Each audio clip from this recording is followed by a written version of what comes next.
Bien, estamos ya todos en 90. Vamos a continuarle.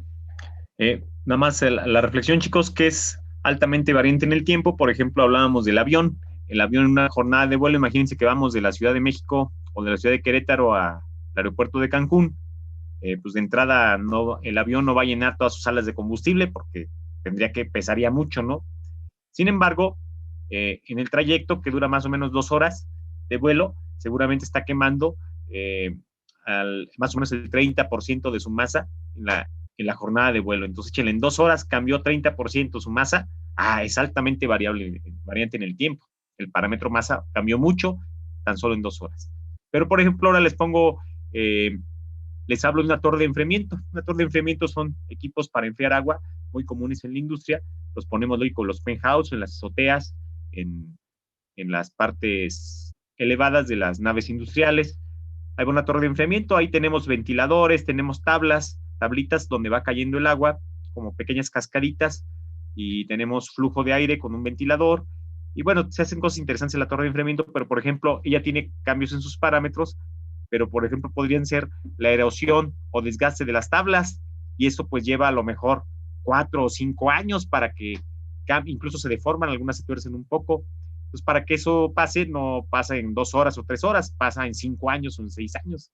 Entonces, para que tengan un parámetro de referencia, la torre de enfriamiento es variante en el tiempo, pero cambia en 5 años, mientras que el avión en 2 horas cambió 30% su masa, ¿se fijan? Entonces, para que vayan tomando un poco de criterio, cuando es un sistema o una planta que cambia rápidamente en el tiempo, que es rápido, pues en una jornada, ¿verdad? Es decir, en 2 horas, 3 horas, ya tuvo un cambio significativo en los parámetros, ahí tenemos que usar un intervalo cercano al punto 95, al punto 93, cercano al punto 9, porque el sistema es altamente variante en el tiempo. La planta cambia muy rápido, sus parámetros cambian muy rápido. Mientras que la torre de enfriamiento se tarda años, ¿verdad? En tener un cambio. Entonces a esto se refiere eso del intervalo de punto 9 a 1. Bien, entonces les comentaba que hay una tabla donde vamos a poder ver precisamente el tamaño de la ventana exponencial. Debe estar ya por aquí cercana esta tablita. Sí, miren, y aquí está. Dice donde Barphi de tau se escoge cercano a 1 y Barphi y delta Barphi es un número muy pequeño. Por ejemplo, ahí tenemos una centésima, 0.01. De esta forma, una vez superada la incertidumbre inicial, Barphi tiende a 1 y se queda en el caso prácticamente sin olvido. Eso lo podríamos usar en la torre de enfriamiento, por ejemplo. Pero en el caso del avión, en el avión sí tenemos que tener la Barphi en punto 96, punto 95 todo el tiempo, porque ese constantemente está cambiando el parámetro masa. Y ahora todos nos vamos a un caso más crítico. Les decía que una grúa suelta su carga de momento, entonces cambia la masa instantáneamente porque la suelta de golpe y entonces imagínense un robot manipulador que agarra botellas y la suelta o objetos, ahí tendríamos un caso, un sistema variante en el tiempo, pero donde el cambio se hace prácticamente instantáneo. No como el avión que se lo echaba en 2 horas, ahí tenemos un caso todavía más drástico de que sería variante en el tiempo, hablando del parámetro masa. Y tenemos esta tabla que ven aquí, precisamente es el tamaño de la ventana exponencial. Vean, por ejemplo, dice aquí cuadro 1, factor Barphi y tamaño aproximado de la ventana exponencial. En la primera columna tenemos el valor de Barphi, tenemos por ahí de punto 985 a punto 99 para que vean la cantidad de datos que se ponderan o que tiene la ventana exponencial. ¿Y cómo hacemos esto? Pues con el despeje, con logaritmos, ¿verdad? T sub BC es el tamaño de la ventana B sub C. Entonces el tamaño T sub B sub C es precisamente el tamaño de la ventana. ¿Y cómo lo hacemos? Pues con la expresión que tienen ahí, Barphi a la T sub BC es igual a 0.1. Entonces podemos, ahí tenemos que para el caso de punto 999, el tamaño de datos que entran en la ventana son 2301 datos. Pero vean, si le ponemos punto 998 a Barphi, la cantidad de datos serían 1150 datos. En el caso de Barphi punto 997, solo 766 datos. Pero vámonos al caso de punto 985. Bueno, el tamaño de la ventana solo abarca 152 datos. Y entre más le bajemos, pues se va bajando esto porque hay olvido y solo considera 152 datos para tomar la identificación. Son los más cercanos porque se acaba de cambiar. Recuerden que si tomo más datos, pues se filtra el cambio porque pues, se van acumulando muchos datos, pero cuando solo tomo una ventana más chica, pues son los datos más recientes. Por esa razón, un Barphi más cercano a punto 9 olvida muy pronto los datos viejos y se queda solo con los datos recientes. En el caso punto 985, solo utiliza los 152 datos más recientes. Por eso es que se está dando cuenta muy rápido de los cambios que tiene y los está estimando en el modelo. Entonces, eso quiere decir esta tablita para que la tengan ahí a la mano. ¿Cómo lo obtuvimos? Esto con un despeje con logaritmos. Ahí sale el tamaño de B sub C. Hacemos el despeje. Acuérdense que sería logaritmo natural y de esa manera tenemos el tamaño de la ventana exponencial. Sacamos logaritmo natural, ambos miembros de la igualdad, despejamos el T sub B sub C y ya brinca el tamaño de la ventana en función del valor de Barphi.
En la tercera sesión del día de hoy, chicos, vamos a dar un pequeño espacio para que vean funcionando la plantilla de reportes que les mandé a inicio de semestre. Por ahí nos quedó pendiente también eso de la clase pasada y la podamos vislumbrar por ahí y vean esos detalles de la citación, la parte que les mencionaba que toda tabla lleva encabezado, toda figura lleva pie, porque así lo marca la plantilla que les mandé.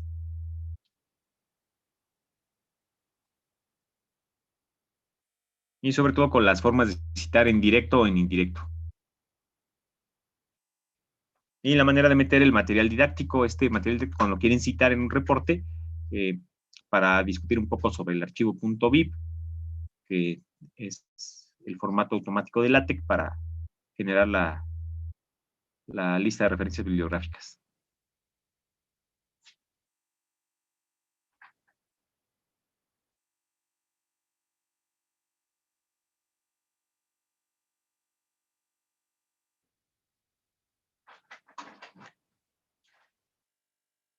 Los libros del doctor Aguado, yo conservo algunos autografiados por él.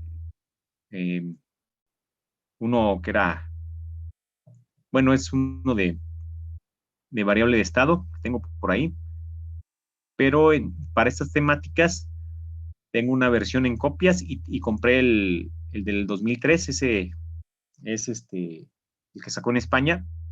Sin embargo, pues eh, la tipografía no es lo mejor, entonces por eso es que lo hemos pasado a LaTeX para tener una mejor comprensión de las variables que se usan, las definiciones de las variables. Entonces, si esta versión es la que hemos trabajado ya desde hace alrededor de 4 años para que tengamos un material de mejor calidad eh, para la didáctica de este curso.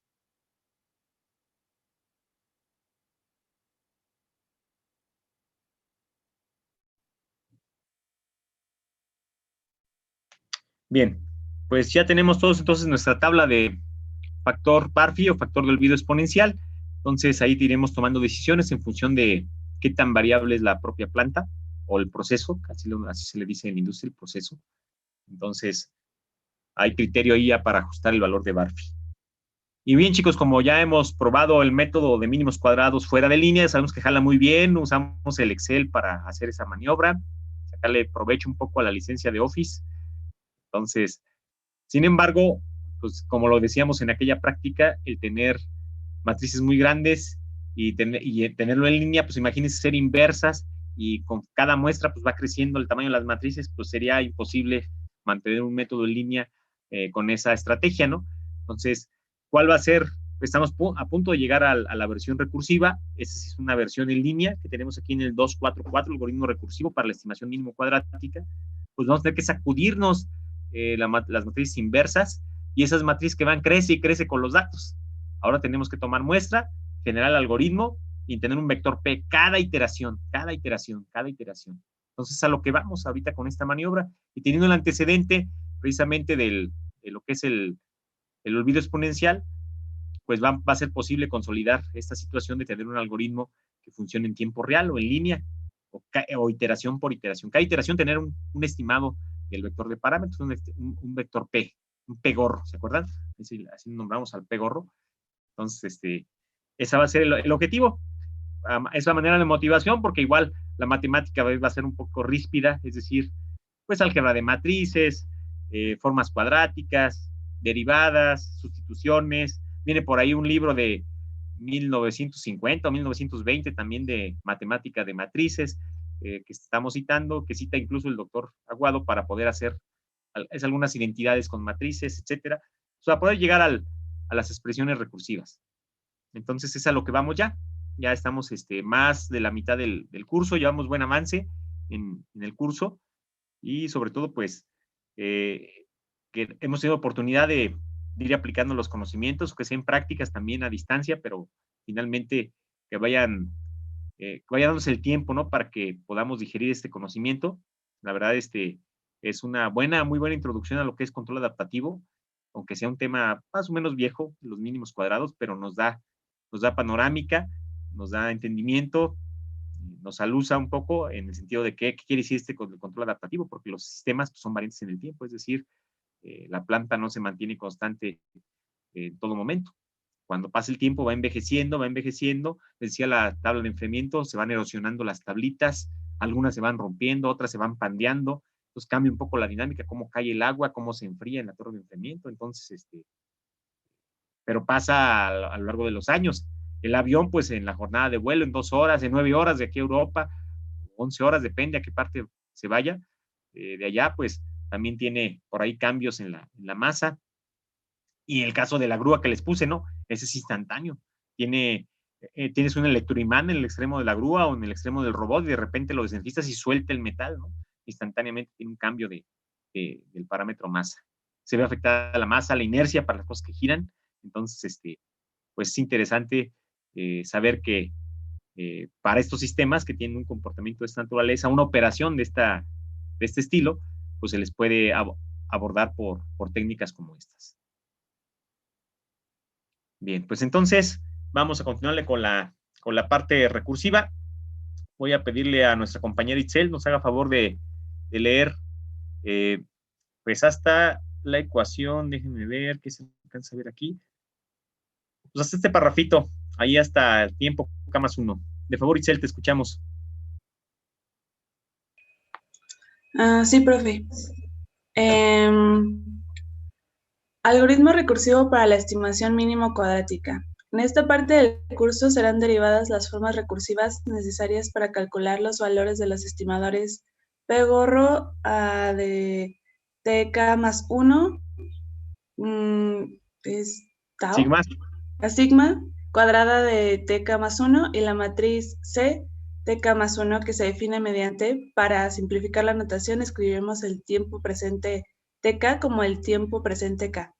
C de K más 1 es igual a Z transpuesta de K más 1 por Z K más 1 inversa. Inversa, muy bien. Menos 1. Sí. A partir de P gorro de K, a sigma cuadrada de K y la matriz C de K que se consideran conocidos, así como de los datos obtenidos en el tiempo K más 1. Es decir, Y de K más 1, U de K más 1, según las definiciones de la matriz Z de TK y el vector P de TK. Dadas en 88 y 89 respectivamente, pueden obtenerse fácilmente las siguientes ecuaciones. C transpuesta de K más 1 es Z transpuesta de K más 1, Z de K más 1 es igual a Barphi. Barphi de cuadrada Z transpuesta de K, Z de K más Z minúscula K más 1, Z minúscula transpuesta de K más 1. 93 es Z transpuesta de K más 1, Y de K más 1 es igual a Barphi cuadrada de Z transpuesta de K por Y de K más Z de K más 1, Y de K más 1, y 94 es Y transpuesta de K más 1 por Y de K más 1 es igual a Barphi cuadrada de Y transpuesta de K por Y de K más Y cuadrada de K más 1. Donde Z de K más 1 es el vector de las mediciones en el tiempo T más 1. Z transpuesta de K más 1 es igual a U de K más 1 por Y de K, U de K. Ahí no está multiplicando, como es un vector, Itzel, hay espacios matemáticos. Acuérdate que el vector Z es de orden 2n más 1 y va una U, luego parejas YU y YU.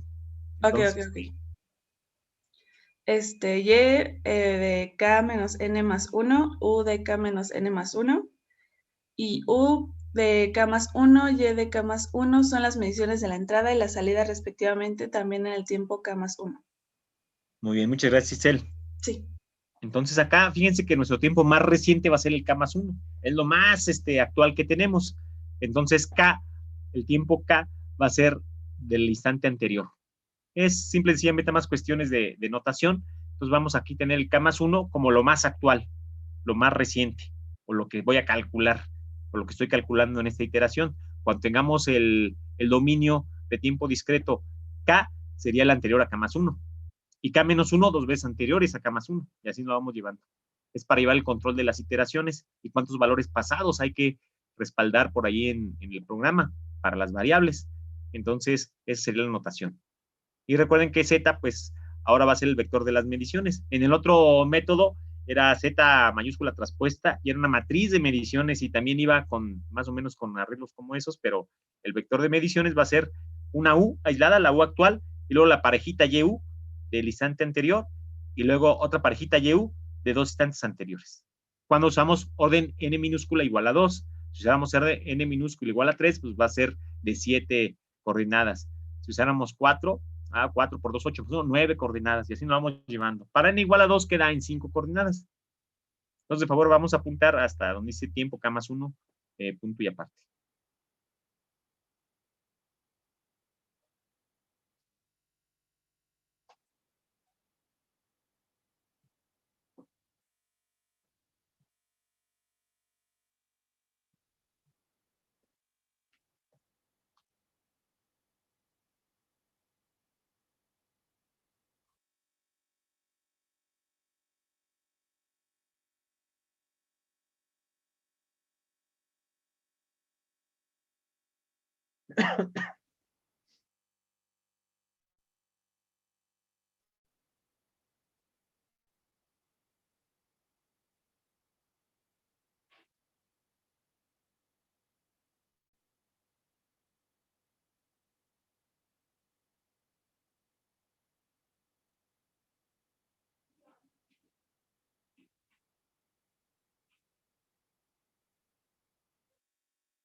¿Cómo, chicos? ¿Estamos todos en 95?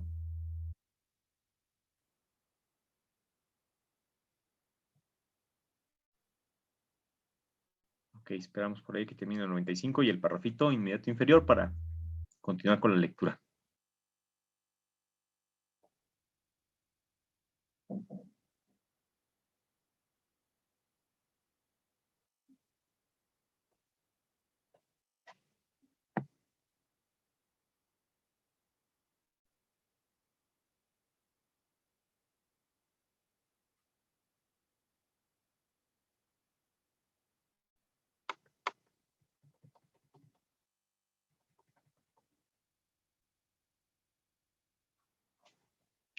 Entonces, como motivación, chicos, vamos a tener que sacudirnos de las matrices inversas, los cálculos en línea de inversas. Eso va a ser un logro importante al que se va a estar persiguiendo ahorita con el avance.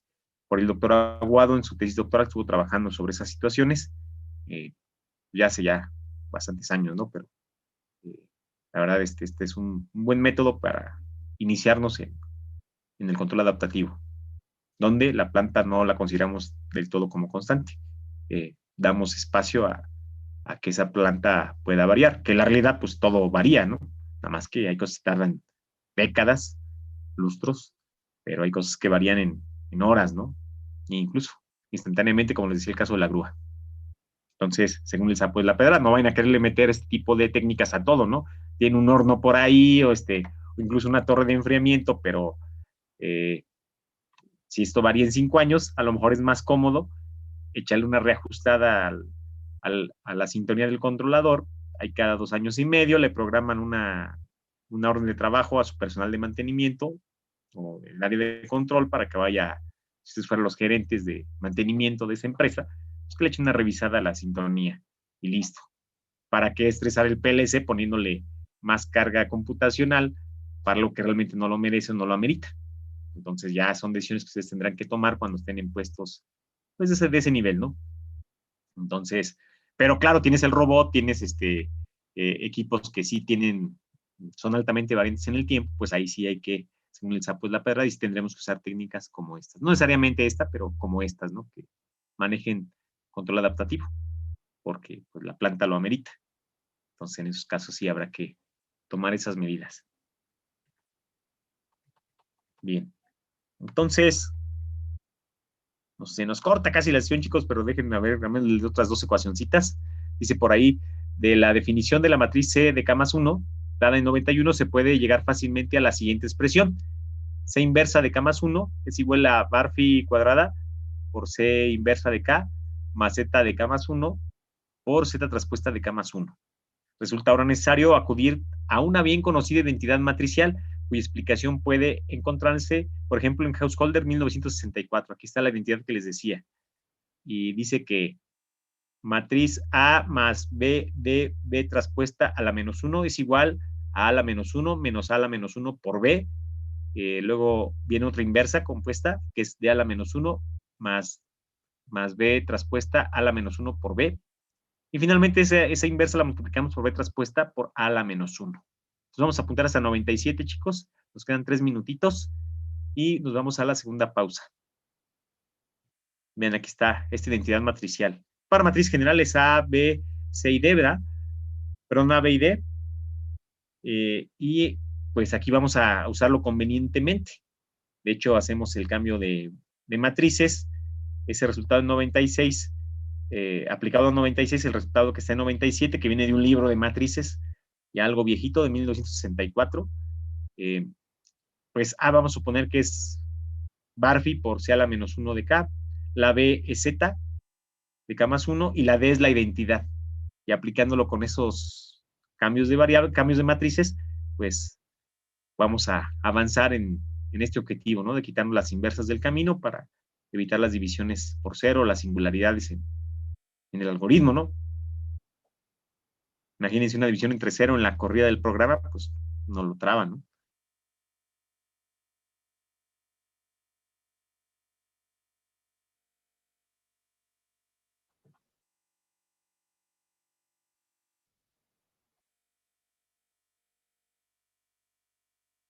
Sí, ¿qué pasó?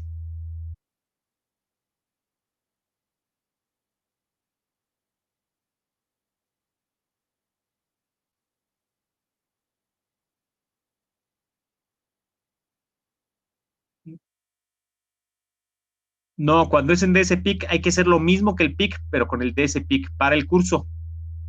O sea, sí, se aplica el Bluetooth, aplica las gráficas de DEPC, todo es del de las gráficas y el programa en DEPC. Eso es en el proyecto para el curso. Y para el concurso, pues está prohibido usar computadora, ¿verdad? Tiene que estar todo embebido, si no, no los dejan concursar. Es por convocatoria. ¿Y si queda claro?